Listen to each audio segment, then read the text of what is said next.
foram mentes que elas juntas formaram esse DNA que a gente tem hoje, que é olhar videogame com inovação. Então, a gente começa com realidade virtual, a gente continua com realidade virtual, com a metada, mista, estendida, sopa de letrinhas. Sim. Mas a gente olha agora para...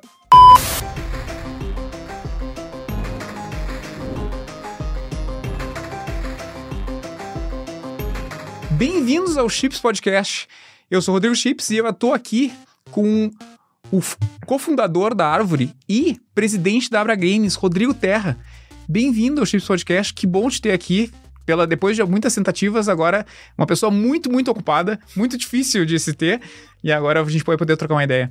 Imagina, obrigado, Chips, pelo convite. Eu sei que a agenda é complicada, mas sempre falei pra você que eu ia fazer questão de vir pra cá. Obrigado, muito obrigado por estar aqui. E eu tô louco pra conhecer melhor o Rodrigo. Afinal de contas, eu conheço o Rodrigo Terra, presidente da Abra Games, o cara da Árvore, mas eu queria muito saber o que a pessoa não conhece a princípio, né? Que é o Rodrigo Terra, onde ele nasceu, em que cidade ele se criou e se ele jogou videogame quando ele era pequeno. Como é que foi esse início de vida do Rodrigo? Boa, vamos lá. Eu sou, enfim, nascido e criado paulistano, 100% criado na fumaça de São Paulo, né? Que delícia. Sempre, enfim, nasci aqui em São Paulo, cresci aqui. E eu, enfim, também fiz a minha parte de formação toda muito, muito aqui em São Paulo também. Eu sempre joguei videogame, então, enfim, eu tive um Atari 2600, mas um clone, assim como a maioria das pessoas. Era um clone de 2600 também lá nos anos 80. E assim, logo, sei lá, tinha 5 anos de idade, 4, 5 anos de idade. Meus pais compraram um de segunda mão, inclusive. Tava semi-novo e tal. E aí meus pais estavam vendo esse negócio de videogame. Eles conheciam, enfim, por conta dos arcades, né? A máquina de arcade do final dos anos 70, né? Sim, sim. E aí começava a ter esse movimento de ter videogame em casa, né? E eu nunca tive contato, nunca tinha tido contato, né?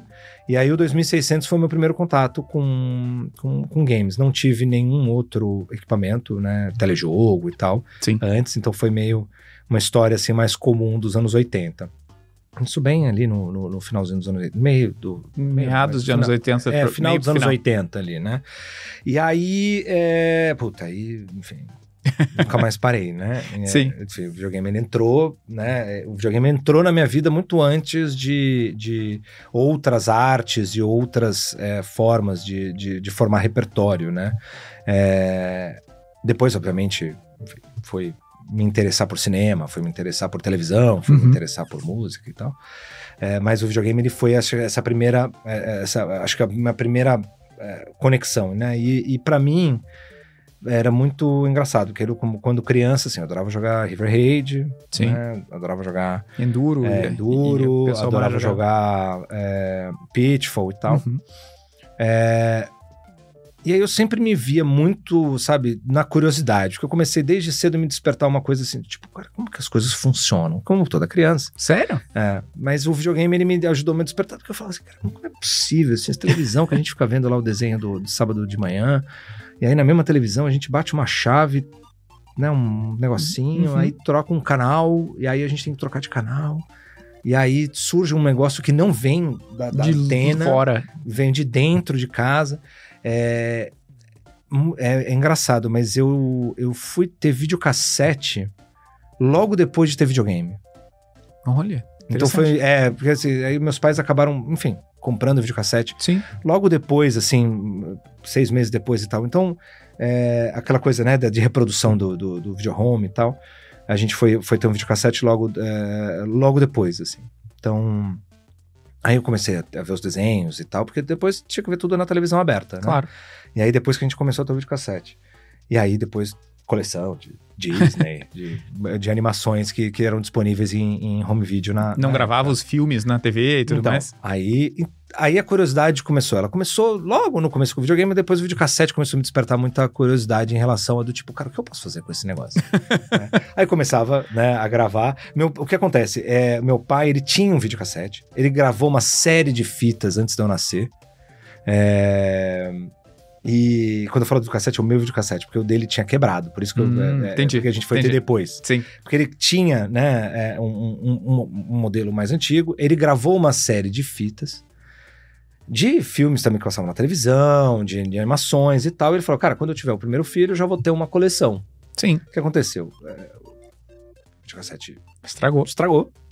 Ele manteve a coleção, né? E aí, enfim, logo depois de um pouco mais de tempo, eu como bebê não ia ficar vendo um filme de adulto? De adulto, né? Ou de criança mais velha. Uhum. Ficava só um pouco, tinha um pouco de televisão lá pelos 3 anos, aí depois Atari e logo depois de novo um videocassete. Sim. Aí eu comecei a ver as gravações do meu pai. E aí, até então, só consumia TV aberta. E aí comecei a ver as gravações, foi muito legal, aí comecei a entender e tal. E aí o videogame com o videocassete começou a me despertar uma curiosidade do tipo, cara, então a gente pode botar coisas na televisão que não estão no ar, e a gente pode gravar.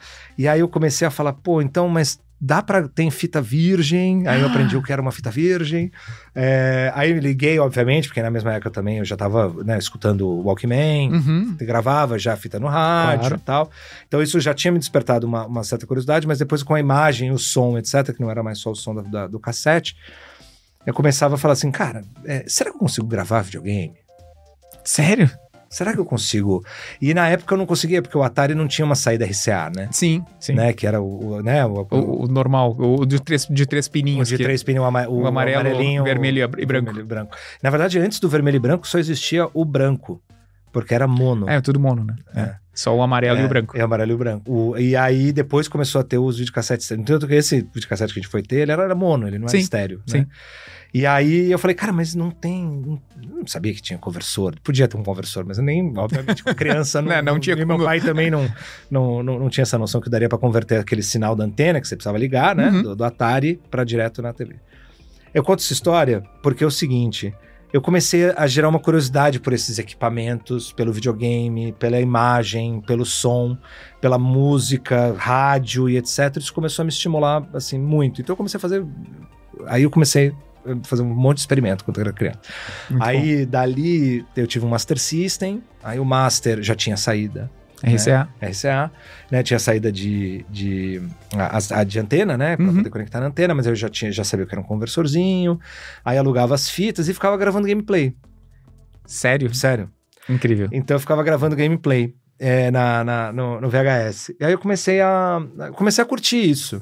Aí eu comecei a falar, aí eu comecei a ouvir muito rádio, e eu comecei a me interessar por isso, né? Tipo, uma sequência, uma pessoa fala, aí depois você põe uma música, aí você tem uma locução, aí você tem não sei o quê. E aí eu comecei a brincar de fazer rádio e, assim... Rádio games, né? E misturando um monte de coisa com a imaginação de criança lá. E aí eu ganhei um tecladinho Cássio, né? Que então eu aprendi a ligar o teclado Cássio no videocassete. Olha... Aí sim. E aí eu tava aprendendo, né? Começando a aprender tocar, né? E aí ele tinha as músicas pré-setadas, tava aprendendo a tocar. E aí eu comecei a brincar de fazer, tipo, videocast, que é hoje em dia. Mas assim, nos anos 80... Não, esse, na verdade, falando agora, é realmente... dos anos 2000? Não. Dos anos 90? Desculpa, eu quis dizer 90. Bem dos anos 90. E aí eu começava a misturar gameplay, eu inventando umas músicas que, enfim, né, tocando, botando música do Cássio. Aí eu descobria, né, que tipo, se eu tirar o cabo de áudio, só deixar o de vídeo e botar o do Cássio, eu posso fazer. Uma trilha por cima. E aí eu comecei a me interessar tudo por isso. Aí eu falei, bom, que bom.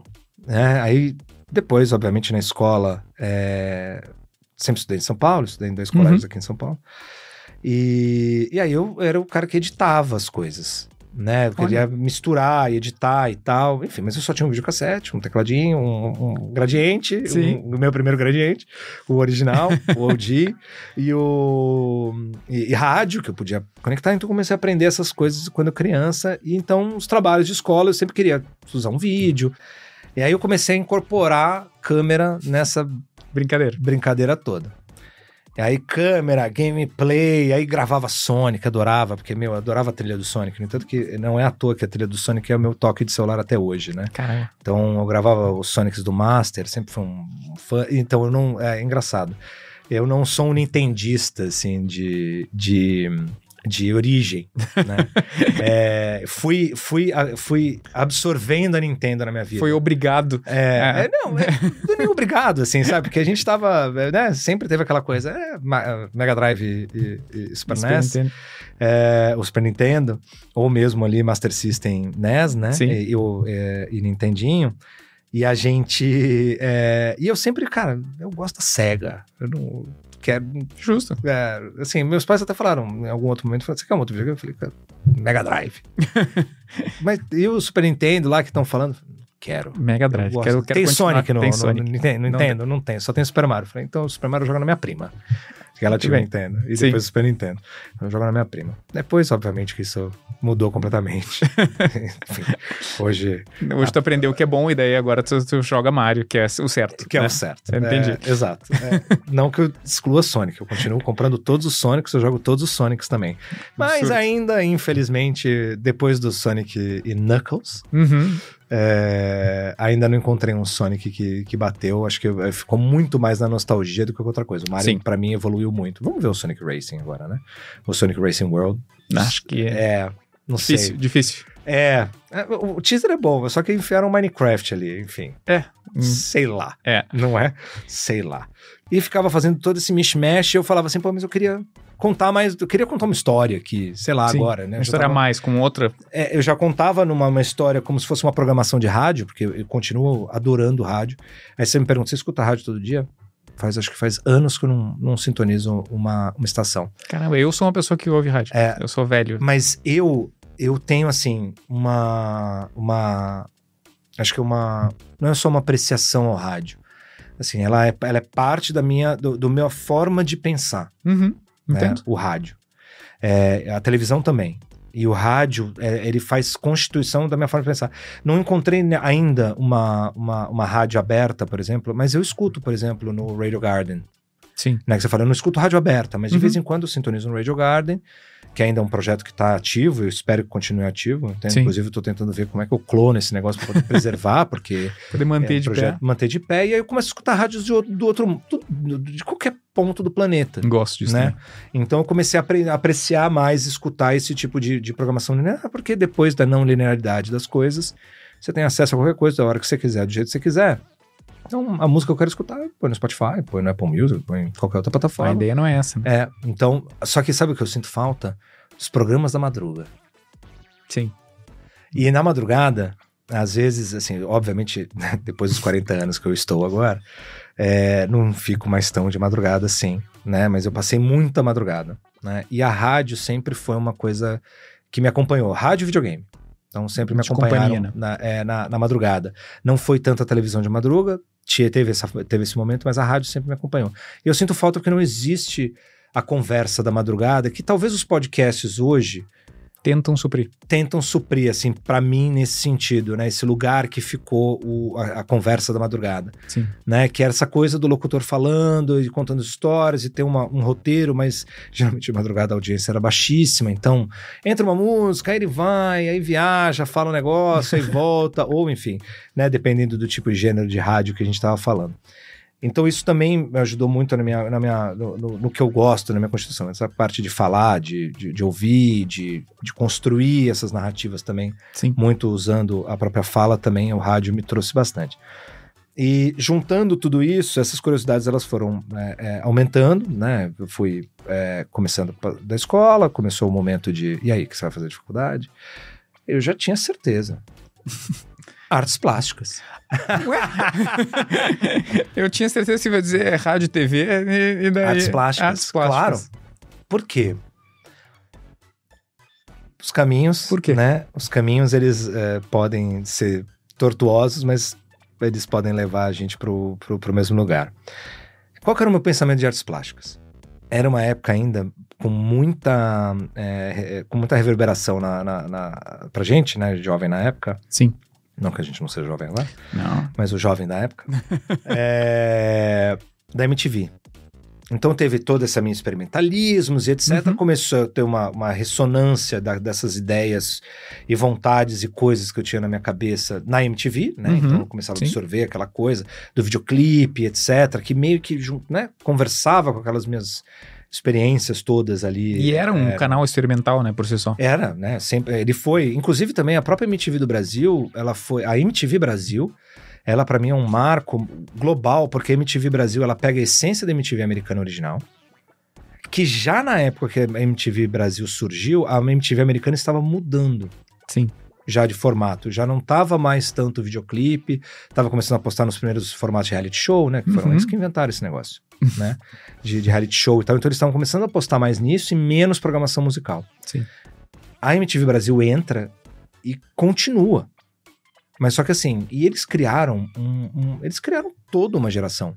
Sim, aqui no Brasil, verdade. com conteúdo brasileiro, localizado pra cá, quase não importando nada da MTV americana, né? Sim. Então criaram uma marca muito sólida numa operação, né? Que depois eu fui conhecer todas as pessoas também da operação da MTV, do pessoal que veio da Abril, aí o pessoal me contando todos os dramas da época do VHS. Toda a situação, né, que eles tinham, pegando um estúdio já. Conhecendo todo mundo também. Pós-Tupi. Pós-Tupi, etc. Por quê? Na hora que eu fui fazer artes plásticas, eu queria fazer o quê? Videografismo.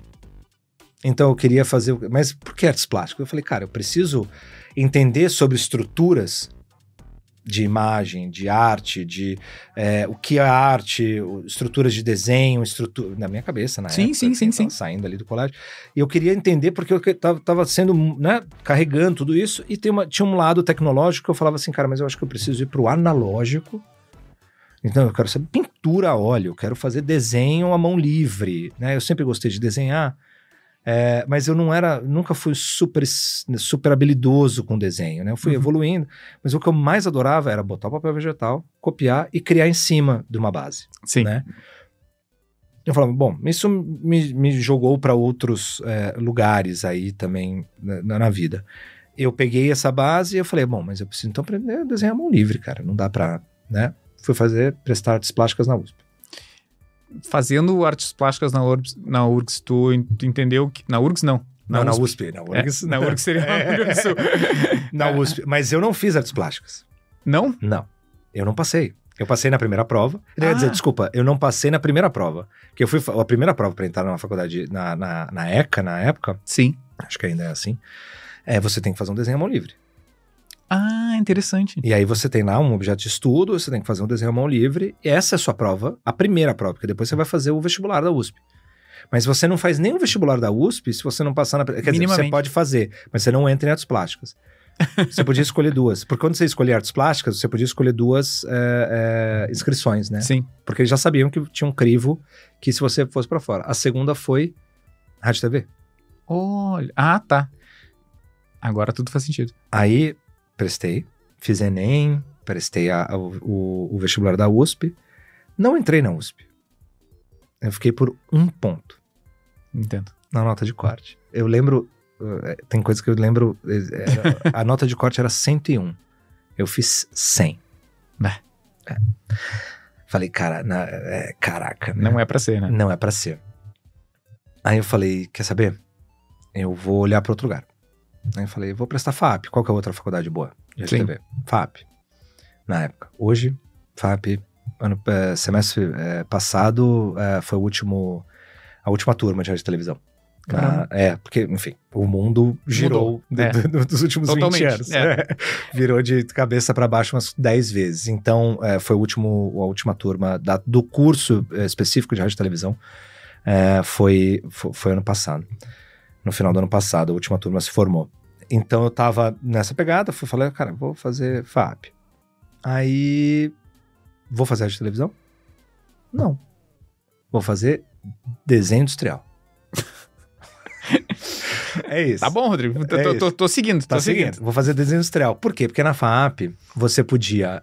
o desenho industrial, 2 anos, era uma faculdade básica para todo mundo. Uhum. Nos próximos, era uma faculdade de 4 anos.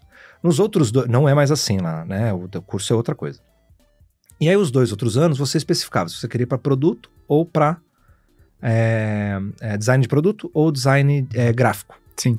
Eu tava com a mesma ideia. Quero ser videografista. Entendi. Quero ser videografista, porque videografista hoje, já há muito tempo, é o câmera, Uhum. né? Eu quero trabalhar com grafismos para vídeo. né? Sim. Então, animações voltadas, né? Mas num olhar mais de design gráfico do que num olhar, por exemplo, de animação como a gente tem hoje.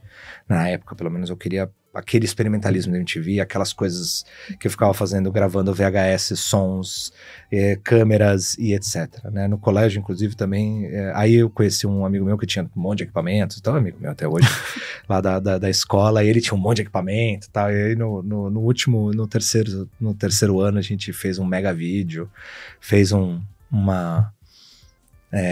era um show de talentos, aí a gente, fez, a gente chegando como se fosse Backstreet Boys, aí a gente gravou, aí encenou, e aí fez toda uma produção audiovisual em torno do show de talentos. Completo. Além da gente ter dançado no palco, tá? Pouca gente sabe, mas a gente também ficou fazendo performances no palco, de Backstreet Boys. A galera sabe, algumas pessoas sabem disso. E aí disso aí eu falei, desenho industrial, cara, vou seguir aqui, porque depois vai para gráfico, e tinha uma matéria específica no 5º semestre, que era videografismo. Eu falei, vai chegar lá. After Effects, vou aprender e tal, vou chegar lá. Fiz o primeiro ano, passei, fiquei com uma dependência, né? Uma matéria de dependência. Falei, tá bom. Segundo ano, né, fiz a dependência, né, e fui pro segundo semestre, e falei, fiz o primeiro semestre, fiquei com uma dependência, fui pro segundo, e aí fiz as dependências, tudo certo, mas aí peguei 2 dependências do cara de produto, que é um artista, que era o Bocara. O Bocara, depois a filha dele, inclusive, também foi pra área de televisão e tal, e ele, assim, pra mim foi uma das referências, assim, que me gongou, ele me bombou. Sim. Mas ele estimulou uma outra coisa que era muito ligada àquela coisa da madeira que eu falei, que era do tipo, cara, ele tinha um exercício fantástico, era assim, vocês vão comprar uma escada, qual que é a matéria? Né? Vocês vão passar esse semestre entendendo sobre design e movimentos artísticos, né? E aí vocês vão pegar uma escada e vocês vão fazer uma releitura dessa escada. Interessante. Então era uma matéria que misturava, começando princípios de design com de fato, expressão da arte. E era muito legal. Aí todo mundo, a primeira coisa que fazia era na oficina de madeira, ir lá, cortar no meio e ficar fazendo DNA, né? Sim. Aí eu falei, cara, vou tentar criar alguma outra coisa aqui. E aí ele estimulava isso. Aí eu fui pra marcenaria, foi na marcenaria da FAP, ficava juntando, né, eu gostava sempre de ficar à tarde, então eu sempre fiquei, assim, não é que eu ficava só lendo, estudando, eu ficava enfiado dentro de marcenaria, ficava enfiado dentro dos lugares, tentando aprender a mexer com aqueles equipamentos que até hoje eu não tenho tanta habilidade assim, mas eu sempre gostei, né, de botar a mão na massa, de fazer e tal. Sim. E aí nesses exercícios, enfim, o meu ficou um desastre, aí... Enfim, tentou algo diferente. Tentei algo diferente, ficou um desastre.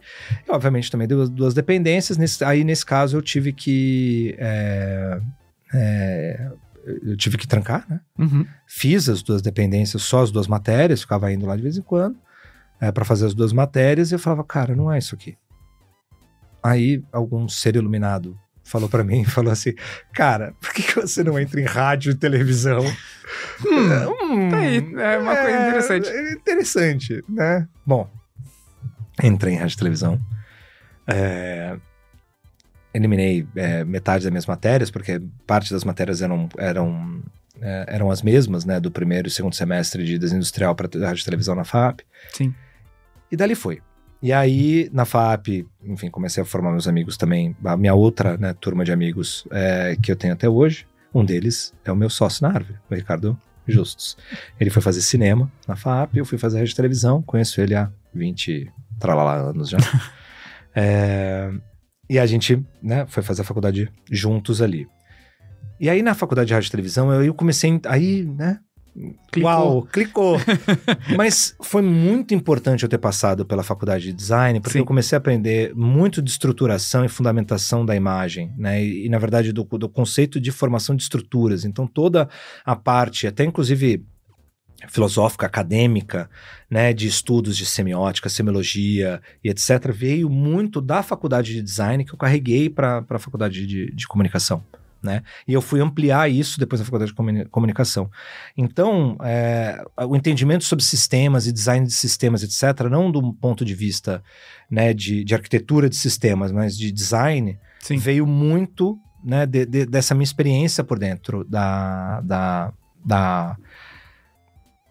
faculdade de desenho industrial. No entanto, que eu carrego até hoje, né, o pensamento de forma, função e uso, né, que para mim eu carrego para os videogames que a gente faz hoje. O que deveria ser regra para todo mundo, né? Não é? A gente, mas né, a clareza disso na hora que você está de fato criando, né, para mim na época não clicava de forma direta, e ela foi clicando ao longo da faculdade de comunicação também. Dali eu começo também a fazer um monte de experimentalismo desde o primeiro semestre também, começava a tentar misturar linguagens, entender como é que eu junto tecnologia, Sim. como é que eu junto cenário, tecnologias, etc, blá, blá, blá, blá, blá. Sempre fui o cara mais o cara mais da inovação ali, o mais maluco ali, que quer inventar um monte de coisa da turma. Tem uma amiga minha que trabalha com a gente na Árvore até hoje, que trabalha com a gente na Árvore, mas enfim, amiga minha da época da faculdade também. E ela fala assim, eu falava assim, não entendi o que você queria fazer nesse primeiro semestre. Ela fala, hoje em dia... Pô, faz um pouco mais sentido. Agora eu entendo. Sinceramente, agora eu entendo. E aí foi uma história... a faculdade foi muito importante pra mim nesse sentido, até como formação de pessoa, né? Os meus hobbies se confundem muito com o que eu gosto de fazer, que é trabalhar também. Não que eu traga o trabalho como sendo a minha... Sim, não, eu entendo. Né, se eu parar de trabalhar, eu vou morrer. Não, tem outros interesses também na minha vida, entendeu? Claro. Mas se confunde muito de eu sempre tentar buscar alguma coisa, assim, eu nunca fui uma pessoa exatamente muito confortável com a situação de que, vou arrumar um trampo e vou me colocar lá, ganho meu dinheiro. É resolvido. Assim, o meu ser não permitia, né? No entanto que, durante a faculdade... tinha que fazer estágio, né? Sim. E aí eu fui buscar estágios. Geralmente a FAP tinha nessa época, tinha uma ligação muito forte com a TV Cultura. Legal. Né? Até por uma questão até muito de proximidade. Muitos dos professores que eu tive aula eram também, alguns profissionais eram da Rádio Cultura, da TV Cultura. Tem o Tom Della também, que me fez ter uma paixão por rádio. E por um monte de gente que eu conheço também. O Tom Della tá lá até hoje. Tá em outras áreas agora. Lá da FAP, e ele foi um professor muito importante. Ele era o coordenador da Rádio Cultura na época, e ele me despertou já gostava de rádio. Aí em rádio e televisão eu consegui entender o poder desse meio de comunicação, assim, de uma forma né, intrínseca. E aí tinha muita essa ligação da TV Cultura, da Fundação Padre Anchieta com a FAP, muitos professores, acordos e tal. Aí eu falei, bom, vou lá. Aí eu tinha um outro amigo meu também aí que veio do colégio, foi fazer rádio e televisão também, mas ele acabou entrando numa turma antes. Uma outra amiga minha também estava lá na TV Cultura. Falei, vou pra TV Cultura, vou ver qual é que é. Então tá bom, tem as vagas aqui. Aí tinha pra você entrar em estágio na produção, né? Então vou entrar na produção de um programa, né? Pra produzir e tal. Não. Foi direto pra outra coisa nada a ver. Não é nada a ver. Pela primeira vez, a TV Cultura fez um programa de estágio na Operações na época. Olha. Então, por quê? Porque na época eles entendiam, e eu acho completamente acertado, e é o que eu levo pra minha vida até hoje, e nas histórias, né, e onde eu coloco meu tempo. Eu coloco assim, se você não souber a tua operação, como ela funciona, como é que você vai criar alguma coisa em cima? Sim. E como é que você vai trabalhar com pessoas? Perfeito. Né? Para você poder dialogar. Porque se você é um produtor que não faz ideia de como funciona uma câmera, fica um pouco mais difícil. Fica mais difícil. E aí fica aquele produtor muito louco. Aí fica aquela questão de briga entre um setor e o outro. Porque, os caras não sabem o que tá pedindo, mas você foi demandado para pedir, você não consegue pensar para solucionar questões. E aí, eu falei, cara, faz todo sentido para mim. Porque eu quero aprender da base da televisão. Qual que é a base da televisão? Eu fui pra TV. Não fui pro rádio, fui pra TV, alguns amigos foram pro rádio. Eu falei, não, eu vou pra televisão. Eu vou ser assistente de câmera. O que é um assistente de câmera dentro da televisão? Faço a menor ideia. Cabo Man. Olha, interessante. Ele não é... Só que eu fui aprender que Cabo Man é só um termo que acaba sendo até um pouco pejorativo, porque ele não é uma pessoa que fica está contratada para segurando ficar segurando o cabo de câmera. Prova. Né?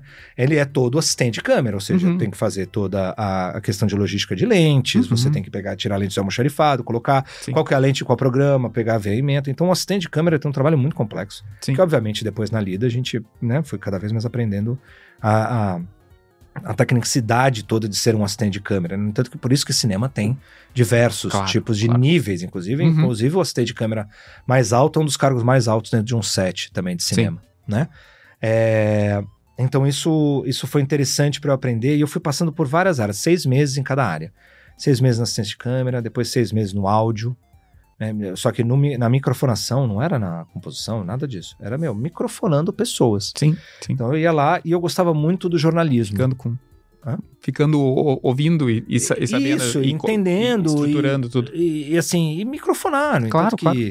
Enfim, até hoje as pessoas falam, né, na hora que ela chega para botar o microfone aqui assim, do tipo, eu falo, não, pode me dar. Você quer aqui? Então, assim, não é uma questão só de costume, é uma questão de que eu fui carregando. Já fiz isso, né? Bastante. Fui carregando isso ao longo do tempo, né? Então, técnicas e tal. Então, eu fui desenvolvendo, aprendendo e fazendo. E eu tinha muita interação com os jornalistas, eu ficava muito no jornalismo. Fazia variedades também. Fiz pouquíssima ficção. Eu acho que a única coisa que eu sinto falta ter feito mais é de não ter entrado também, porque o estagiário ali, você precisa demandar. Sim. Né? Não dá pra você esperar colocar. Eles vão te colocar onde tem vaga. Perfeito. Né? Mas você tem que demandar o teu caminho ali dentro, né? Então, eu acabei não demandando tanto ficção. Porque a TV Cultura ainda fazia, né, bastante ficção, mas eu tinha uma paixão por TV ao vivo, por variedades. Então, não era só o jornalismo, mas era tudo que também compunha a variedade. Mas quando tinha gravação de ficção, etc., eu também. Então, fiz Cocoricó, fiz não sei o quê, na parte da operação. Sim. Né? Fui desenvolvendo toda essa estrutura e esse entendimento sobre o funcionamento de uma TV. Então, eu fui passando por todas as áreas até a antena. Então, eu cheguei a ficar um tempinho, não oficialmente, mas eu ficava ainda na antena da TV Cultura, no Sumaré. Sim. Né, para poder entender como é que é a radiação.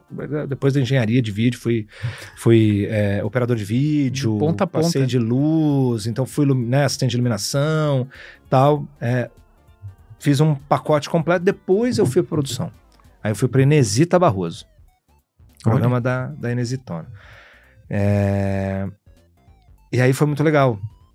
Eu comecei a entender sobre música brasileira, sertanejo. Né? Ela é uma pesquisadora fantástica, além de apresentadora e tal, né? Ela era, né, falecida. E, assim, fiz um aprendizado enorme em relação a programas culturais, porque isso me fez entender mais sobre cultura brasileira, pela raiz de quem fazia isso para promover isso para o público. Sim. Né? Então fiz muito o Senhor Brasil também, que, enfim, trazia muito da parte de cancioneiro popular brasileiro. Eu então a TV Cultura foi um misto. Realmente uma quantidade gigante de opções e de entendimento de tudo, né? E de construções que eu fui fazendo de lá, todos os anos que eu fiquei. Fiquei 5 anos lá. Aí fui fazer iniciação científica, consegui aprovar um projeto na FAPESP de iniciação científica sobre Baudrillard e o telejornalismo. Olha, estava lá. Sim. Enfim, adorava, né, continuo adorando, né, a parte de filosofia e pensamento, né, então pensamento crítico e tal. Quem foi meu orientador foi o Felipe Pondé. Caramba! Ele foi meu orientador na época e tal, e foi uma das primeiras iniciações científicas da FAP, na FAPESP, Sim. aprovadas. Então eu lembro que isso também me marcou, eu tive que sair da cultura, porque aí eu já recebi uma bolsa. Sim. E aí eu não dava tempo, não conseguia ficar, né, eu não podia ter 2 bolsas do governo, claro. porque eu tinha um auxílio, né, da TV Cultura, como estagiário, né, de uma fundação pública, e aí não podia ter 2. Sim. Então, eu optei por terminar, era o último semestre, né, então saí, fiz 6 meses só de iniciação científica, e fui, né, entreguei minha tese e tal, aprovada, com louvor e tal, achei fantástico. Falei, ótimo. Agora eu vou trabalhar, né? Exato. Não que tu não tivesse trabalhado antes, mas agora... Não, agora tá pós-estágio, pós-tal. O que eu vou fazer? Gente grande. Vou ser freelancer. Freelancer? Minha única carteira até hoje foi o meu estágio da TV Cultura. Interessante. Minha única carteira assinada. Eu fui ser freelancer porque eu falava, cara... não sei, assim, eu tinha uma relação hierárquica, chefes e etc., que eu falava, mas eu quero fazer o que eu tô acreditando para fazer. Perfeito. Não que eu não dialogue com você, entender o que é importante para você, a gente construir uma terceira coisa. Claro, claro. Mas numa estrutura selitista mais tradicional, também falando de 20 anos atrás, eu falava, cara, acho que eu vou fazer eu mesmo. Não existia MEI, não existia nada, né? Sim. Você tinha que abrir uma microempresa. Fazer alguma coisa, né? Era aquelas coisas inadequadas de 20 anos atrás que corrigiram ao longo dos anos, né? Aqui no país. Corrigiram um pouquíssimo tempo atrás.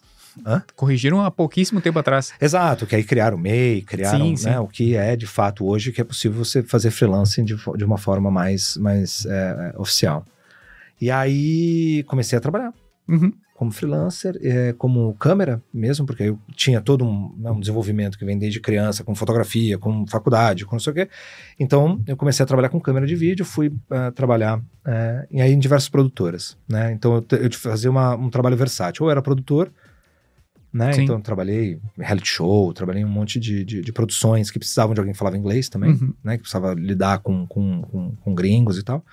Ou fazendo trabalho de câmera, trabalho de fotografia. Eu fiz vários curtas também como diretor de fotografia. Então eu falei, cara, acho que eu vou seguir por esse caminho.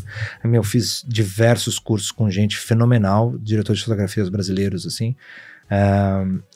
Não cheguei a ser associado, mas eu fui como estudante. Eu fiquei associado como estudante muito tempo na Associação Brasileira de Cinematografia, a ABC. Sim. Então, seguia muitos caras, fiz diversos cursos, fui me informar, aí película, aí comecei a rodar coisas em película para testar e etc.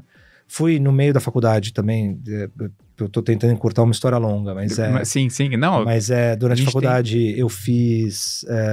aí eu fui para Nova York, fiz New York Film Academy.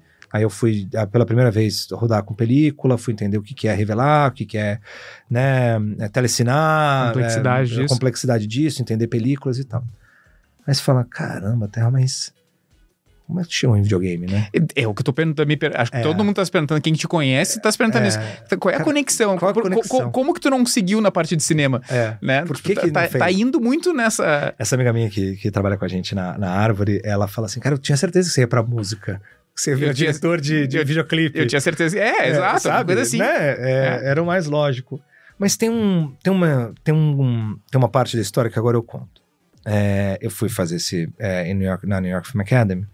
E quando eu tava passando na vitrine de uma livraria, de uma rede de livrarias que tem lá nos Estados Unidos, que é a Barnes & Nobles, na capa, isso era 2006, na vitrine tinha um livro que era falando sobre transmídia. Interessante. Aí eu olhei e falei, cara... Transmídia. Aí eu falei, Henry Jenkins, né? Aí eu, caraca, o que é isso, velho? Que parece algo que ressoa alguma coisa na minha mente. Aí eu comprei. Comecei a ler. E era toda a teoria de transmídia, né? Que estava sendo fundamentada na época. Sim. Que era uma organização de pensamento, não é que era... Mas é todo o conceito de que quando você cria universos narrativos e histórias e etc., que perpassam você fazer só para um formato. Então o livro era um grande estudo, e o professor Henry Jenkins, depois eu tive o prazer até inclusive de dar uma entrevista longa para o site que ele tem até hoje, né, para uma das mentorandas, hoje tá já, enfim, doutorada, né, doutora agora, mas na época eu consegui, e enfim, para mim foi um orgulho também, porque foi legal, alguém que tu de leu, falar, né, sobre transmídia. E aí começou, aí naquele livro falava sobre cases de Matrix, cases de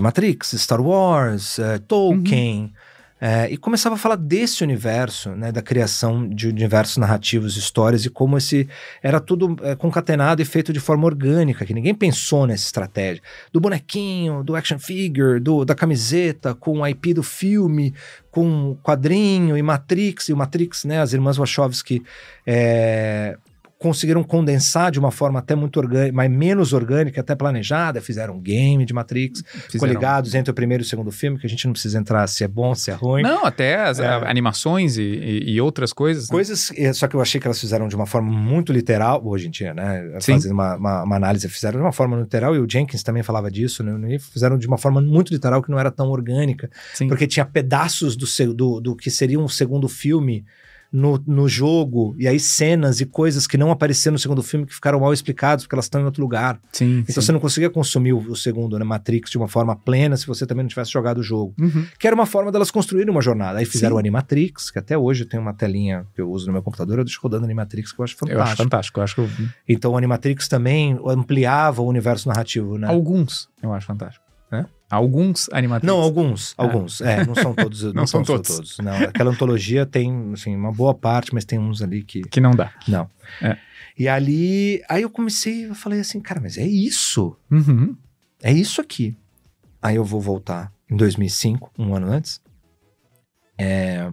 Nessa época, surgiu um negócio. Eu falo isso em todo lugar, mas é marcante, assim. Surgiu um negócio na minha vida ali que chamava YouTube. Sim. Era um site que era praticamente tosco, que só tinha vídeo de gato e umas festas esquisitas de pessoas que você não sabia quem era. Sim. E aí era uma plataforma de você subir vídeo. Uhum. Eu era um assinante Netflix, quando o Netflix veio para o Brasil. Em DVD? Em DVD. Uhum. Então, quando o Netflix veio para o Brasil, ele veio com modelo de DVD. Sim, né? sim, A maioria sim. das pessoas nem lembram disso. Não. Mas Sou velho. né, então, o Netflix tá aqui há muito tempo. Exato. Com um negócio disruptivo para bater de frente com a Blockbuster. Sim, sim. Né? Então você lê lá no livro do Reed, né, do fundador do Netflix, eu falo assim, cara, mas eu vivi essa parte aqui. Sim. E em 99, enfim, ampliação da banda larga, então eu começo a trocar, eu vivi a época do MP3, Napster, e pré-Napster e pós-Napster, toda Sim. a parte de, né, toda essa construção que depois virou até o Spotify, Pirate Bay, né, todos temos alguma história ali com os torrents, né, dessa época também. Claro. Depois que virou torrent, né, porque antes a gente era peer-to-peer, não tinha torrent. Verdade, né, verdade. Era direto. Engraçado, eu não lembrava disso, que mudou a estrutura, né? O BitTorrent, o protocolo de torrent foi inventado e o primeiro, né, enfim, agregador, se a gente pode chamar, foi o BitTorrent, né? Sim. E aí foi criado isso porque o BitTorrent era uma forma de você burlar a parte de... burlar, né? Só que de maneira legal, né? Ou seja, não é uma pessoa que detém, que foi o que Metallica processou o Napster. Exato. Né? Que eles apareceram, inclusive, no MTV Awards, que teve uma... Sim, né, todo aquele problema, clássico, né? né? Aquele show ali destruindo o logo da Napster e tal, porque eles tinham ganho o processo. E lembrando que, né? Quem perdeu no fim foram eles. Mas o pessoal eu esqueci o nome dele, né? Que foi um dos advisors do Zuckerberg, né? Sim. O Justin Timberlake. O Justin Timberlake. Só o Justin Timberlake. Que também tava no Napster, né? Não, é que o Justin Timberlake é o ator que faz o personagem no que filme. Que eu esqueci o nome dele. Mas é o cara do Napster. Sim, é o cara do Napster. E aí, muito disso me fez também toda uma sequência de consumo de videogames. Nessa época, teve um momento que eu parei, depois do Mega Drive, eu parei de jogar console, fui pra PC. Eu imaginei que isso, em algum momento acontece isso, que a gente dá um desliga. Parei. Não peguei PlayStation 1, não fui pra GameCube. Minha prima, nintendista, jogava na casa dela. Sim. Mas não fui pra Play 1, não fui pra Xbox, nem nada. Meu negócio era PC. Depois do Doom, depois que o PC entrou na minha vida, e entrou cedo, em 93, também o PC começou a ser uma coisa muito presente. Aí eu abracei aquela plataforma. Com 13 anos de idade, eu fui fazer meu pai me deu um curso que tinha na Teodoro Sampaio, inclusive uma escola de informática para aprender a montar computador. Então, com 13 anos, eu comecei a aprender a programar, e aí era naquela época que você tinha que IRQ. Sim. Entendeu? Você tinha que programar placa por placa para poder fazer o endereçamento correto e tal. Então, eu comecei a me interessar muito pelos computadores e tal. Então, também isso soma, né, de eu chegar lá em rádio e televisão, toda aquela coisa da curiosidade. Mas a tecnologia sempre me permeou e o videogame sempre me permeou. Eu sempre joguei. Sim. Então, para mim, por exemplo, jogar Doom.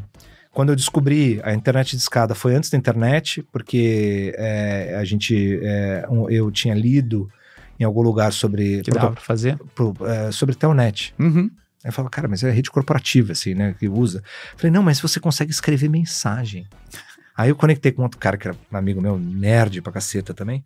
A gente falou, cara, vamos testar esse negócio de modem. Não serve pra nada esse modem aqui dentro desse computador.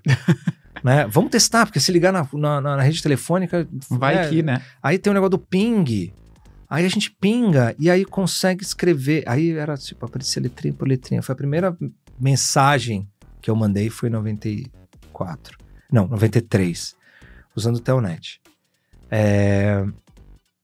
E aí aí isso sempre começou a premiar minha vida. Então, o computador, a informática, esse interesse todo não veio para eu virar um programador ou para eu ir para uma área de desenvolvimento e para uma área de código. Tava ali. Mas a tecnologia como um usuário e depois como um curioso e depois com alguém que começou a tentar entender a tecnologia de um outro lado. Por isso que eu fui para operações, porque eu gostava muito de tecnologia, continuo gostando muito de tecnologia, né, e desenvolvimento de tecnologia. Só que eu comecei a cruzar em determinado momento tecnologia com conteúdo. Então, transmídia para mim foi tipo o momento em que eu cara, multiplataformas, redes sociais, YouTube, e aí até essa história do YouTube, né, em 2005 entrou, eles compraram em 2006, eu falava assim, gente, eu falava na FAP, por que a gente não tá estudando esse negócio de subir nossos programas no YouTube, e ao invés disso a gente tá falando sobre programação linear, porque na época a gente tava passando pela transição da TV digital. Sim. Então a prioridade era fazer imagens em HD. Claro. Não linear, não servidor. Sim, né? sim.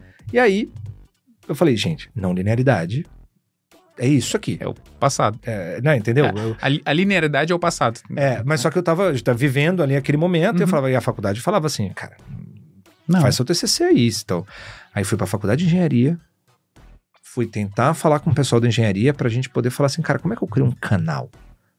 Porque já existia a TV FAP, que era um servidor. Mas Sim. eu falava assim, cara, como é que a gente cria esse negócio de uma forma aqui que uma televisão pode ser criada usando esses princípios aí desse negócio de YouTube aí? Sim. Né? Aí fui na engenharia, já tinha computação ainda na época, então eu comecei a falar com coordenadores de curso, comecei a tentar juntar. Fiz um TCC que não deu tão certo nesse sentido, mas a gente conseguiu fazer uma programação que fosse, primeiro, transmídia, ou seja, tinha rádio, televisão e tinha uma questão de uma programação de eventos outdoor também. Então a gente, né, no TCC fez isso e eu carreguei isso ao longo do tempo. Então, transmídia, tecnologia, cruzamento de tecnologia com conteúdo e criação de formatos sempre foi uma parte muito, muito próxima da minha vida. Sim. Aí, ao longo desse período, fui fazendo cursos aí fui fazer curso de programação na Impacta, fui fazer outros cursos também, etc. E aí, minha carreira começou a ir para um lado de direção. Né? Então saí da fotografia, comecei a dirigir, fui assistente de direção, comecei a fazer uma carreira de assistente de direção, fui para o mundo corporativo, fazer vídeo corporativo, trabalhei na TV1, comecei a freelar. Seguindo na linha de filme. Mas na área de vídeo e cinema, também trabalhei em sets e tal. Como sempre, segundo assistente, terceiro assistente, sempre conseguindo os trabalhos ali e fazendo uma carreira. Mas eu sempre quis cruzar as coisas. E aí em 2009 vem uma oportunidade de eu ter um projeto transmídia de fato. A Oi tinha aberto um edital, que era um edital Oi Transmídia. Sim. Que quem estava na liderança da Oi dessa divisão é a Adriana Alcântara, que hoje está na Audible, da Amazon. Foi minha professora da FAAP. Enfim, adoro ela, contribuiu na minha vida e continua. Enfim, pena que eu ainda não conseguimos trabalhar juntos, mas eu trabalhei junto com ela diversas vezes, também com diversos freelas, conforme ela foi passando nos lugares que ela trabalhou. Sim. Profissional fantástica, que está levando o Audible, né, o audiolivro, né, e ela é atriz também de formação, então ela tem uma sensibilidade fantástica. E aí ela fez esse edital, ela contratou, aí eu falei, cara, isso aqui ficou muito grande, porque eu comecei a pegar projeto, aí eu empreendi, aí eu falei, cara, vou ter que abrir uma produtora.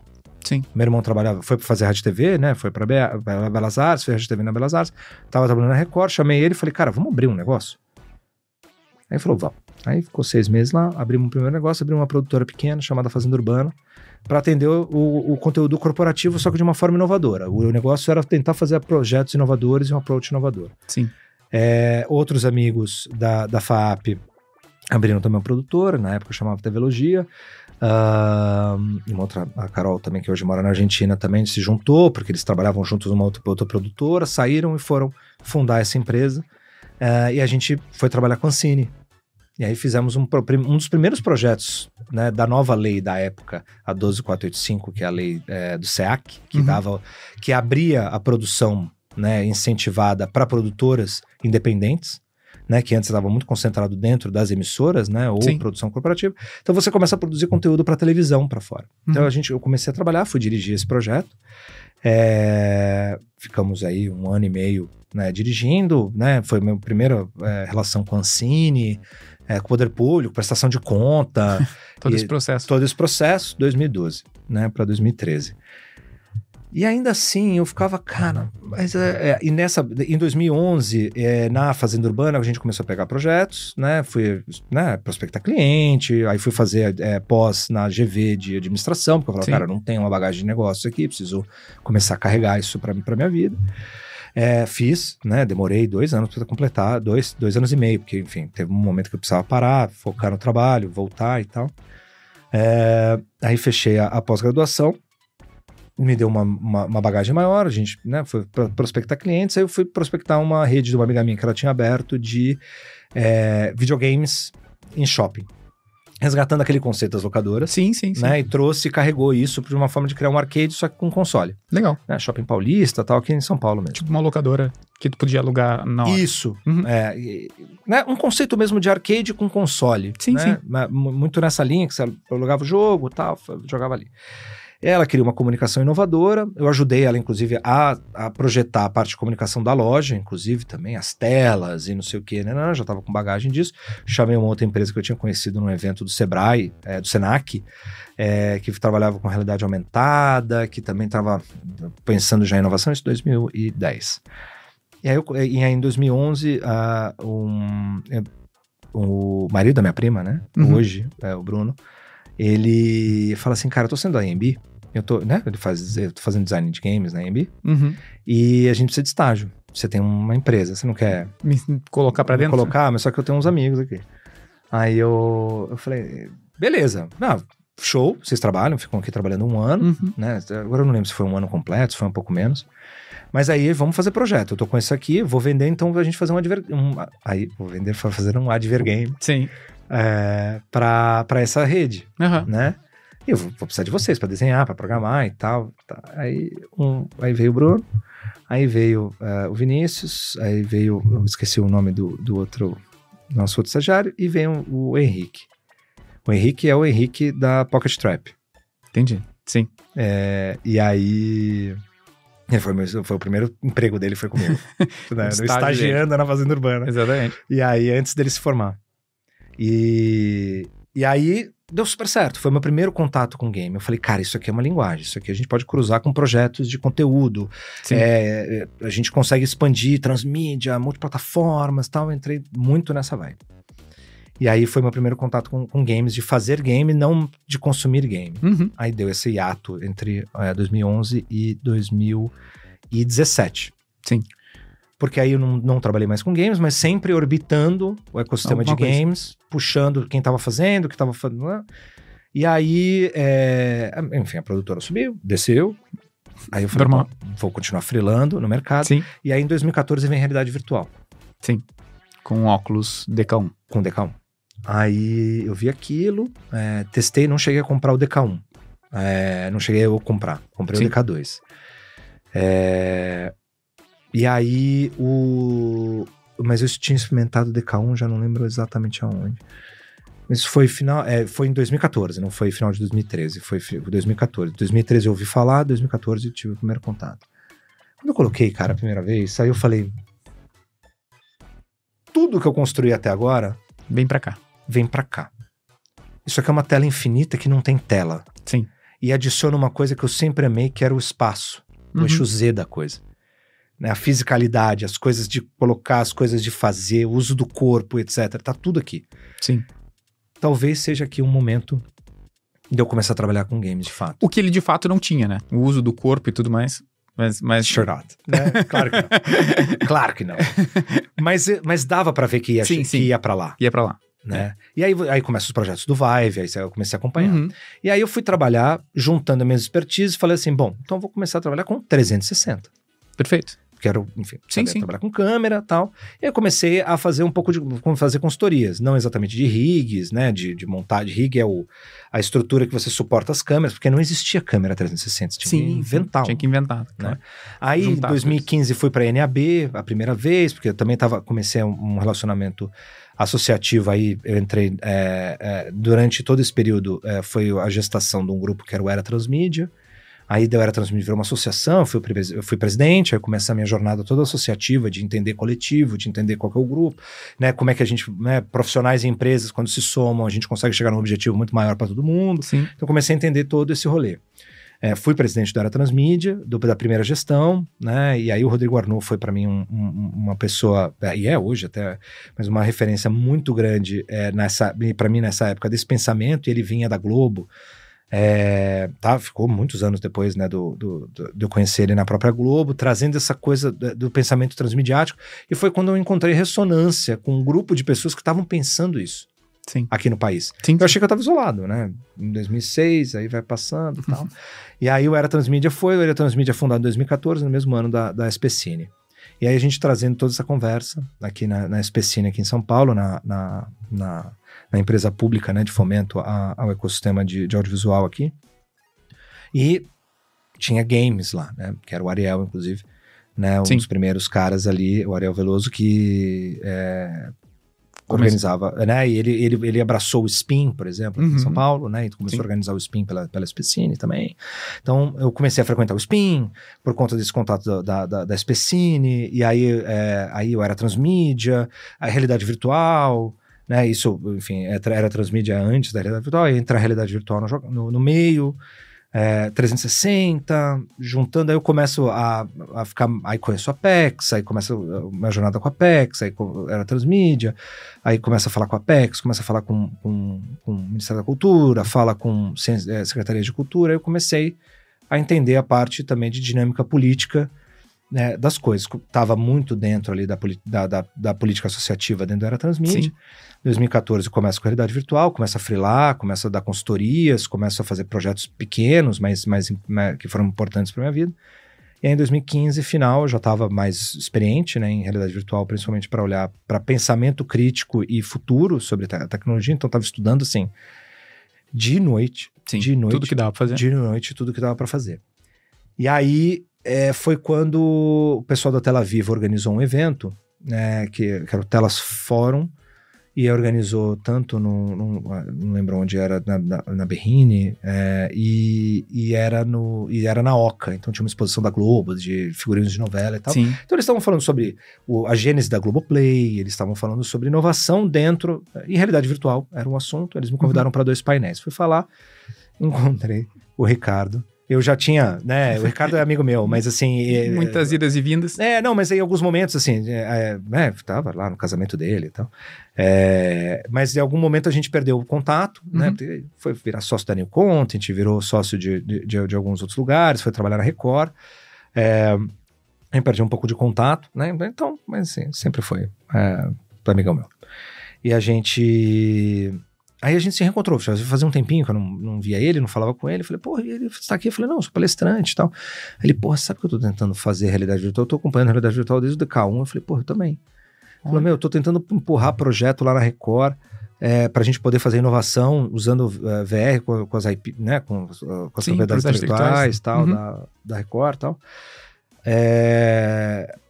Ele falou, pô, aí eu tô aqui no evento. Né, ele tava com o cargo de diretor de inovação. Eu falei, porra, pouca gente tá tentando isso, né? Engano nosso, só as pessoas estavam isoladas. Sim. Né? Mas a gente começou a conversar de novo, aí todo dia. Aí falou, precisamos fazer alguma coisa. Aí a gente conheceu o Ricardo Laganaro, que virou sócio nesse dia. Porque lá na Oca, porque ele foi apresentar o projeto do Museu da Manhã, que ele tinha usado a realidade virtual para poder projetar o domo. Então, para ele poder fazer o vídeo, né, a projeção dômica, ele usou, né, o DK2 para poder, e a Unity para poder fazer a visualização. Aí foi o pessoal da Framestore, na época, que fez a experiência em realidade virtual usando Vives, protótipo. Nessa época ainda não tinha lançado comercialmente os óculos, eles lançaram no ano seguinte, em 2016. Sim. E aí eles fizeram com os protótipos do Vive, fizeram a muralha, né? Tem uma experiência deles lá, antiga do Game of Thrones e tal. Eles foram contar esse caso lá no Telas Forum e tal.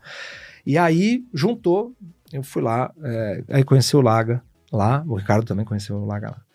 Aí a gente falou, pô, cara, e aí, né? E aí, fomos, aí aquilo... Clicou. Aí a gente falou, a gente precisa fazer, vamos fazer um projeto juntos, então. Uhum. Vamos. Aí a gente projeta, então, por que a gente não faz uma empresa? O Ricardo falou, uma empresa. Eu falei, cara, uma empresa, cara. Fazenda urbana, já tava meio, né, enfim, trabalhando no almoço pra pagar o jantar. Eu falei, cara, empreender de novo. Fiquei pensando, falei, tá, mas a gente precisa, não adianta só eu e você, porque dois criativos aqui na época, eu com mais uma bagagem um pouco mais de administração, ele também, mas enfim, ele é a mente criativa né, hoje, né, como diria, ele é também head de estúdio na Árvore. Sim. Então assim, a visão criativa sempre foi dele, né, a minha é uma colaboração, né, na época eu queria colaborar criativamente, mas não ia ter. Meu negócio sempre foi operações. Sim. Olhar para estruturas, olhar para pilares ali de como que a gente constrói as coisas. Né? Sempre adorei Lego, continuo adorando Lego, compro meus Lego até hoje. Perfeito. Né? Tem esse caso curioso de que o Lego sempre teve na minha vida, essa coisa de construir também, né? E na época que também, na questão de faculdade, teve um desvio que eu desisti na hora, quando eu fui visitar o laboratório da USP de Biologia, que foi, eu queria fazer engenharia genética. Porque eu falei, esse negócio de misturar animais, de pesquisar genes... Vai ser incrível. Isso aqui, eu sempre adorei origami também, então eu ficava misturando um monte de coisa, ficava tentando misturar dobras para poder misturar um origami no outro. Então essa coisa da criação, da mistura, experimenta aqui e tal, também sempre carregou na minha vida. E aí, eu falei, tá bom, vamos tá, mas não adianta só nós dois, a gente precisa de uma... Terceiro elemento. Terceiro elemento tem que ser um financeiro. Aí ele falou, não, mas tem uma mente que precisa ser uma mente de inovação, que é um amigo dele que vinha da Graded, Michel Zappa, e ele era um dos, né, era para ser um dos cofundadores da Árvore junto com a gente, mas ele estava começando um negócio chamado Envisioning, e que era uma agência de realmente análise vou chamar análise de tendências, mas é muito mais do que análise de tendências. Eles também estavam fazendo, era pensamentos de futuro. Sim. Né? Então era uma agência muito disruptiva ali também para a própria época também, do tipo de produto e serviço que eles estavam entregando. Ele já tinha um contrato e tal, e ele estava tocando esse negócio. Ele falou, cara, mas eu vou fundar uma empresa de VR, assim. E ele, enfim, foi com a gente até o momento que ele mudou para Itália. E aí ele falou, cara, não vou conseguir fundar essa empresa com vocês, não consigo. E aí a gente tinha o Ed, o Eduardo, que também o Ricardo, eu falei, cara, mas a gente precisa de alguém do financeiro, não vai ser eu, não vai ser o Michel, não vai ser você, a gente precisa de alguém com a mente financeira. E aí ele conheceu o Ed, o Eduardo, e trouxe pra gente conversar, que ele já estava investindo em áreas de tecnologia e sempre foi um cara de investimento de risco, mas ele tem toda uma bagagem, né, formação em matemática, fez Harvard, não sei o quê. Caramba. E ele era da Graded também, né, junto com o Ricardo. Então ele trouxe o Ed, a gente começou a conversar, clicou, né, nossos gênios ali clicaram ali na hora, falou, cara, vamos começar uma empresa? Vamos. Como vai chamar? Aí, Michel, e se a gente colocar Lab XYZ? Lab XYZ. Aí, não, vamos fazer, porque, pô, é VR, né? XYZ, laboratório, porque tem a coisa da gente experimentar linguagens. Sim. Lab XYZ. Aí ele criou o logo, botou, e aí ele coloca uma imagem de floresta. Aí a gente... Lab XYZ. Não é isso aí. Não é isso. Aí o Ricardo, um dia, ele falou, cara, vou contar o que tá na minha cabeça, mas é aquela história de ideia no banho. Eu tive ideia do nome da empresa. E o Ricardo falou, eu falei, puta, lá vem. No banho? No banho. Ele falou, qual? Ele, Árvore. Aí eu, caraca, Árvore. Porque, aí eu falei, mas você não... Árvore. Ele falou, cara, porque, sei lá, tem as letras de RVR. Eu falei, mas... escreve na vertical.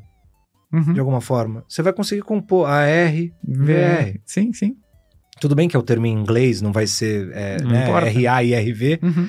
mas vai ser reconhecível internacionalmente. Uhum. Não vamos botar acento e vamos botar caixa alta, porque é que nem Ubisoft, Exato. né? Assim, o que significa exatamente? Né? Você pode até decantar ali o significado. Mas é isso, né? Tipo, Blizzard. Uhum. Cara, árvore. Árvore. Justo. Sem acento, para não ter problema de caracteres pra gente botar fora. E a gente falou, cara, vamos fazer. E aí a gente falou, mas a gente vai fazer essa empresa onde? Aqui no Brasil? Porque já acionamos a rede, já começamos a fazer pitch da empresa e tal. Aí a gente ficou nessa dúvida. Aí, tanto eu quanto o Ricardo, o Ed já tava com uma mentalidade do tipo, talvez a gente possa ir pra fora, mas fazer aqui, pra ele... ele é francês também, então já tinha uma vivência internacional também maior. E a gente falou, cara, não, mas o mercado de games aqui... E a gente já tinha chegado na conclusão que, assim, é um estúdio que a gente vai fazer. E nós vamos trabalhar com games e experiências imersivas. A gente vai fazer videogame. E vamos fazer experiência imersiva pra XR. E aí, porra, vamos... Aí, com todo esse meu trabalho associativo dos 10 anos anteriores, falei, cara, mas eu tive muito contato. Tive contato com todas as associações. Tive contato com a Abra Games. A Abra Games é uma associação que tá congregando os desenvolvedores, Claro. Tem gente se mexendo, tem gente fazendo, né? O mercado tá crescendo aqui, então acho que a gente tem que apostar aqui, né? E o Ricardo também sempre com essa mesma visão, falou assim, cara, tem que ser aqui, os talentos estão aqui, os talentos só tem brain drain lá pra fora, né? De puxar né, os talentos pra fora, um monte de gente super boa que hoje tem carreira no Supercell, que tem carreira não sei onde, que a gente Tá todo mundo fora. Tá todo mundo fora. Falei, a gente fizer a gente quer fazer uma grande estúdio de games, experiências imersivas, ou seja, inovação, games, experiências imersivas aqui no país, pra gente poder ser uma opção para aquele profissional que fala assim, não quero ir pra fora, mas eu quero trabalhar num grande estúdio brasileiro, a Árvore seja uma delas. Legal. Na ambição da gênese da Árvore. Então, cara, vamos apostar aqui, nós vamos fazer aqui, vamos estruturar e vamos fazer um pensamento, de fato, como uma empresa internacional. Sim. Né? Então nós vamos já olhar para fora também, nós vamos deixar estruturado, porque na hora que a gente captar investimento, isso veio muito do conhecimento do Ed. Falou, cara, a gente precisa estruturar societariamente, a gente precisa deixar a empresa em ordem para conseguir receber aporte de investimento. E aí a gente fez o movimento contrário. Ao invés de começar, a gente ficou batendo na porta, botou o PowerPoint debaixo do braço e ficamos batendo em Venture Capital até a gente conseguir achar os primeiros investidores, que foi a Indicator. Só que daí eles iam fazer esse investimento, que eles estavam fechando o fundo e só ia aportar dali 6 meses. Aí bate 2017, a gente fala, e o Ricardo, né, também puxando, falou assim, cara, a gente precisa começar, como é que a gente vai começar? Sim. A gente já estava com o nosso, que foi o nosso CTO por muitos anos também, ele já estava embarcado, a gente começou a prospectar, né, figuras-chave para compor o que seria a empresa, né, que viraram sócios, eles têm equity da Árvore também. E aí a gente compôs esse primeiro time, né? Isso em 16, final de 16. Aí a gente fala, cara, 17, vamos começar. A gente abriu o CNPJ em maio, mas a gente começou em janeiro. Já fomos conversar com a Ubisoft, já foi falar com o Bertrand, sim. Né? Por conta dos canais do Ed. Porque ele é francês também, super da comunidade, não tinha acesso ao Bertrand, também já conhecido.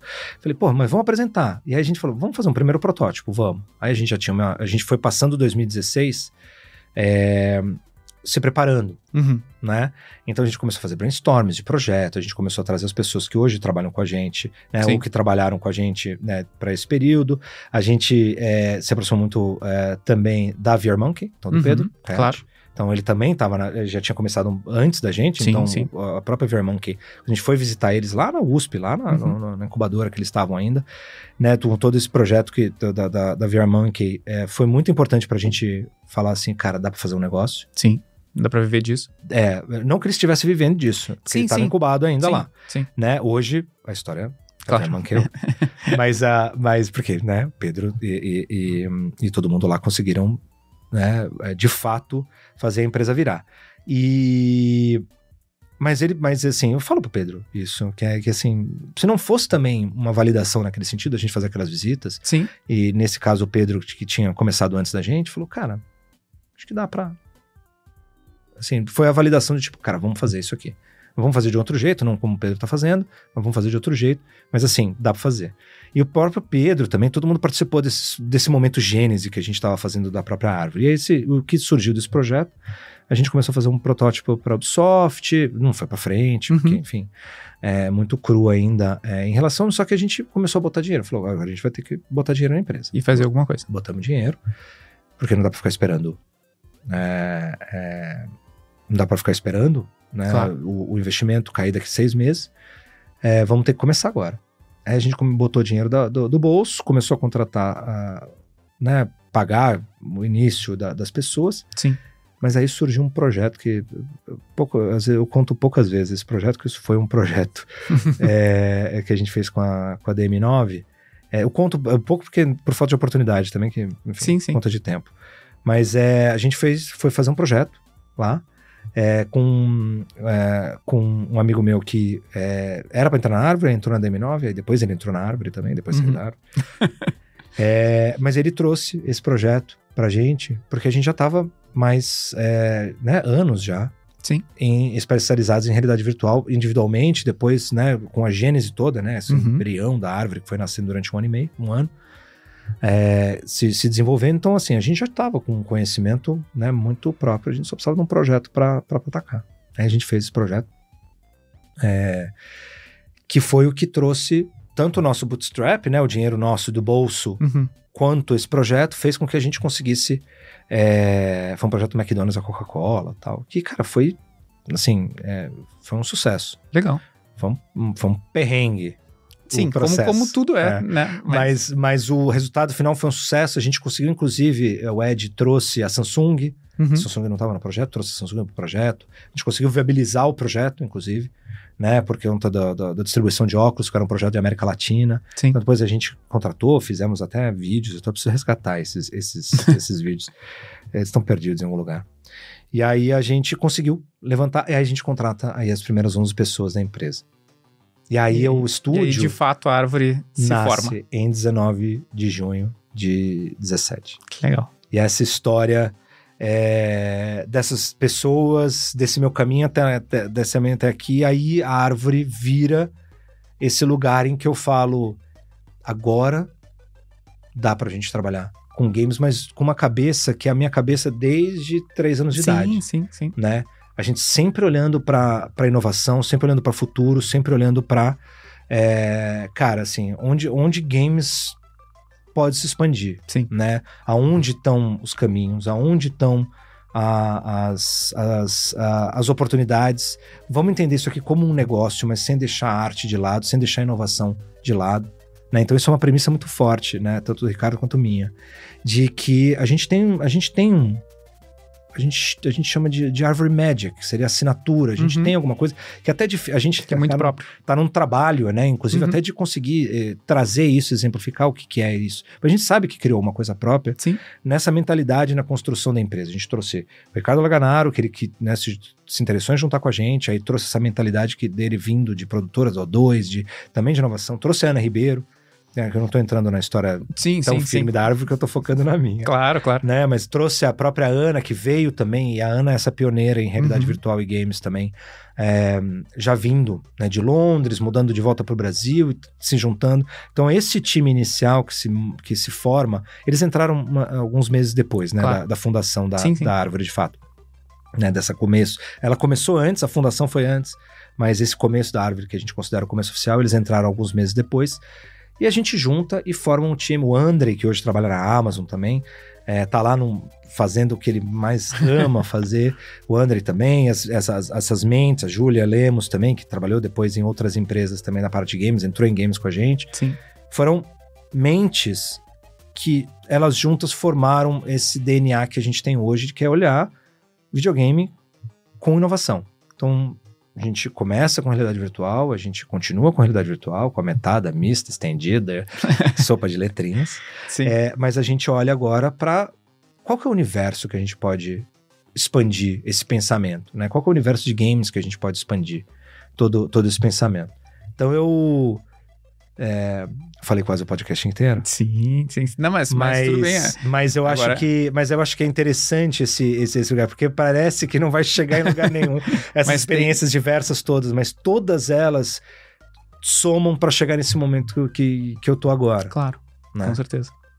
Não, acho ótimo, achei incrível, muito bom ouvir tua história, acho que o objetivo é sempre esse, né, de saber todo esse processo e todo esse caminho, e fico muito feliz de poder ter contado e compartilhado isso com a gente, comigo e quem tá ouvindo, e fica pra ti só a pergunta final de quem quiser entrar agora no mercado de games e quem quiser continuar essa conversa contigo e aprofundar, como que elas fazem? Bom, o LinkedIn. Então, Rodrigo M. Terra, como eu contei. Sim. Temos alguns homônimos também que às vezes a gente se confunde ali, manda mensagem pro outro, acho que a pessoa quer falar com você, acho que a pessoa quer falar com você. Isso acontece nos últimos 15 anos. Então, Rodrigo M. Terra no LinkedIn, enfim, minha foto tá fácil de achar ali. Tem mais personagens da árvore também. Na minha foto eu deixo bem fácil para poder identificar. Então, LinkedIn é o melhor caminho. Então, Rodrigo M. Terra. E através dos contatos da própria Abra Games, né? A partir enfim, tô 2 gestões agora essa é a minha segunda gestão na Abra, né? Então, iniciei em 2021, então tô aí à frente da presidência já né? Vai fazer 5 anos agora. Sim. Ainda com fôlego. Com ânimo e fôlego, porque eu acho que a gente está fazendo conquistas importantes junto com as associações estaduais. Sim. E, assim, é um grupo de representação, assim, que eu vejo que é importante para a gente conseguir chegar nas conquistas que a gente está tendo no setor de games, né? Que eu acho que dá um outro podcast só. Com certeza. Essa evolução, né? De onde estávamos para onde a gente está hoje. Então, a Abra Games, ela tem um papel também importante para mim, né, nesse sentido também. Primeiro, como associado, né, me associei desde a abertura do CNPJ da Árvore, eu me associei à Abra Games, e depois a fundação do XRBR, e estamos aí, né, à frente da associação, querendo cada vez mais crescer e a gente poder ser uma porta de entrada, né, para quem está querendo começar, para a gente poder ajudar a direcionar, para aqueles que já começaram, né? Você precisa ter o CNPJ para entrar para ser associado, então, para aqueles que estão na jornada, a gente poder ser esse hub, né? Enfim, eu tenho que sempre lembrar, a associação é feita de CNPJs, né? Claro. Quando ela é feita de CNPJs, ela é CNPJs. Então, é um coletivo de empresas que determinam qual é o caminho que elas querem seguir. Perfeito. Né? E isso significa também as outras associações, isso significa, né, esse coletivo todo que a gente constrói dentro do ecossistema e do mercado de games. Então, respondendo duas perguntas em uma. Então, os contatos da Abra Games também são válidos para te encontrar. São válidos para me encontrar. E para quem está começando, primeiro, busque a Abra Games. Claro. E importante. As associações estaduais também do seu estado, da sua região. Algumas são coletivos ainda, que estão se formalizando, outras já são formalizadas com uma atuação grande, como a de Jogos no Sul, como Sim. a Ascend no Ceará, a C Jogos RJ no Rio de Janeiro, e enfim...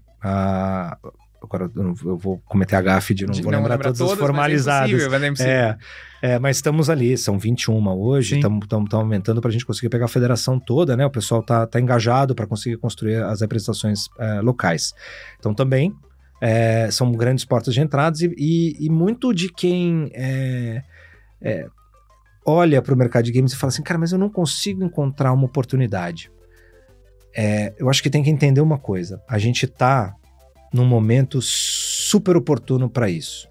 O que a gente precisa fazer agora é conseguir que a gente consiga ter uma indução de poder público, um empurrão do poder público para a gente conseguir aumentar a base, né, das empresas, seja de forma da solidez na operação, né, ou seja, através da gente poder tornar essas empresas competitivas e a gente poder contratar mais. Mas isso não quer dizer que se você está terminando uma faculdade, está terminando um curso técnico, está terminando, enfim, um curso livre, tá? Você está fazendo autodidata, né, que a gente conhece tanta gente, eu tenho autodidata também na própria Árvore, não sem formação acadêmica nenhuma, e são profissionais plenos e sêniores, assim, outliers completamente. Então, né, o caminho, ele é aquele que você se desenvolve, né? O melhor que você vê, claro que quanto mais conhecimento técnico, mais formação técnica e mais conhecimento em áreas que são ligadas, né? Não só a sua, então aconselho sempre, mas você vai ser game designer, vai entender um pouco de negócio, Claro. para você poder trabalhar no mercado de games. Então também, né, ter esse olhar que não é só a modelagem da sua arte em 3D que vai para dentro do jogo, mas é entender um pouco mais do negócio que você está. Isso eu carrego de toda essa história que eu trouxe até hoje. Entender as estruturas de onde você está é muito importante, mesmo se você quer ser uma parte dela. Sim. Né? Então, acho que o mercado de games é um mercado que precisa de gente que continue estudando sempre, está sempre muito bem, está se informando muito, está sempre muito conectado. As associações são essa porta de entrada. É possível direcionar. Os programas estaduais, municipais, também. Então, muitos deles, por exemplo, você consegue ter oportunidades, inclusive, de receber um financiamento para poder fazer o seu primeiro jogo, para poder fazer o seu portfólio, você poder participar de primeiros de game jams, etc. Você precisa fazer portfólio. Então, atrás dessas oportunidades, elas estão aumentando cada vez mais. Sim. Né? E, claro, ficar sempre atento nas vagas. A gente tem... De novo, pode ser um terceiro podcast sobre momentos de mercado, né? Tem um terceiro, 1 hora aí de conversa sobre isso, mas mesmo que esse mercado tá em mudança e a gente está com uma oportunidade muito grande no Brasil. Então as empresas vão precisar estruturar, elas vão abrir mais vaga. Sim. Né? E se você falar assim, tá, mas eu quero abrir o meu estúdio.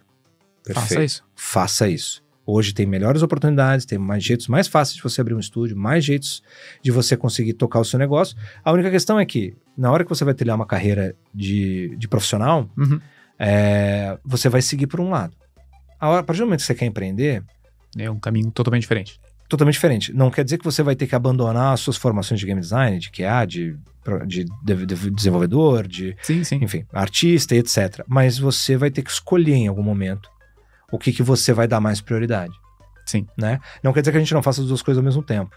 Né? Mas a gente já fez mais difícil. Mas é mais difícil. Então, uma formação em negócios, buscar entender mais sobre o mercado, como funciona, como é que faz desenvolvimento de negócios, como é que faz as ações que geram retorno para você ter um estúdio. Claro. Né? Também é importante. As associações são um grande hub para isso, as universidades são um grande ponto importante para isso, os coletivos são um grande ponto para isso, e os eventos são um grande momento também que você pode aprender, trocar e se conectar. Então, são essas portas de entrada que eu recomendo para quem está começando, e não desistir na primeira. Sim. Não desistir na primeira. Porque não consigo ser contratado 1, 2, não tem vaga de estágio no mercado, porque, enfim, estamos num momento talvez de baixa de vagas de estágio. Sim. Não quer dizer que você não vai trabalhar, só que você tem que seguir por outros caminhos. Tem que seguir por outras portas. Não desistir. Não desistir, porque o mercado está crescendo. E tenho certeza que vai ser muito feliz. Da minha jornada até agora, me trouxe até aqui. Eu posso dizer que eu tenho o maior orgulho de todas as pessoas que eu cruzei, né? E dessas que eu trabalho hoje, inclusive, e hoje em dia, né? Muitos dos meus sócios que... Enfim, um deles é meu amigo de faculdade. Então, eu tenho muito orgulho dessa jornada que eu tracei até aqui. E muito foi feito através das conexões, muito foi feito através de entender os momentos e entender as estruturas. Então... Isso faz, não desistir faz com que você consiga pensar em outros caminhos se aquele primeiro não deu certo. Que é o mais importante, que eventualmente os caminhos vão se alterar, né? É bem comum. Então tá, Rodrigo, muito obrigado por essa conversa. Obviamente a gente teria muito mais tempo de conversa para falar, muito mais assuntos para falar, mas a gente vai tentar manter esse programa um pouco mais enxuto. E... te convido para uma próxima conversa daí sim sobre novos projetos e tudo que tem pela frente de VR e discussões sobre o assunto. Fechado. Obrigado a você que ficou até aqui e não desista nunca, como disse o Rodrigo. Um abraço e até a próxima. Tchau.